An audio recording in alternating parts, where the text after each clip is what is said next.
PCX 160 mga bok, re-rewiring natin yung mini driving light tsaka yung busina. Pakita ko sa inyo yung before mga bok. Sa battery, yan mga bok, walang fuse box. Nakaipit yung wire sa negative, sa positive. Yan, nakaipit din, walang terminal, parehas. Walang fuse box. Napakadelikado. Ito yung gapang ng wire. Dito lang nilusot. Yan, nilusot dyan. Yan, delikado. Nakadikit sa mga bakal. Kasi yung wiring niya sa loud horn. Wala na tong stock horn mga bok. Ito yung relay na ginamit dyan, kinabit. Tapos dito sila kumuha ng ignition wire siguro to. Sa charger, nakatap. Dito nilagay yung balas ng mini driving light. Ayan, body ground niya. Hindi na naipit. Putol-putol na. Ayan mga bok, putol-putol na yung mga wire. Ang naka-body ground na parang tatlong hibla ng wire. Yung niya mga bok, yung mini driving light, walang relay. Direkta na.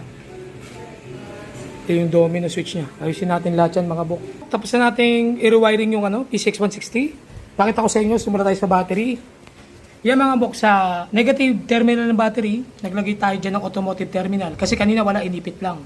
Ngayon meron na, nakahinang, tapos nag-color coding na tayo mga bok, kulay black wire na yung ginamit natin. Kasi negative yan.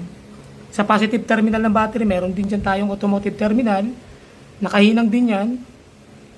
Tapos, paglabas niyan, ito na yan, dalawang fuse box, H, horn, MD mini driving light. Paglabas yan mga bok, dito natin pinadaan yan sa likod. Ito na yan mga bok, ito na yung wire nung positive, ito yung negative, pumasok sa insulator hose. Pailalim, ayun na siya. Ito na yan mga bok. Yan. Papunta sa mga denso relay natin. Tapos, ito yung balas nung Zenload GT. Yung bagong MDL ni Sir. Ito naman yung papuntang switch. Ayan.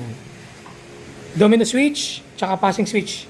Yung may-ari na rin nag-provide niyan mga bok. Pero yung PO niya mga bok, pa rin yan, hindi pa namin pinapalitan. MDA lang yung pinalitan namin. Pero nirewiring na rin natin yan. Pero luma na yung niya, louder. Ayan mga bok, malinis na. Wala na yung wire na nakatap sa charger.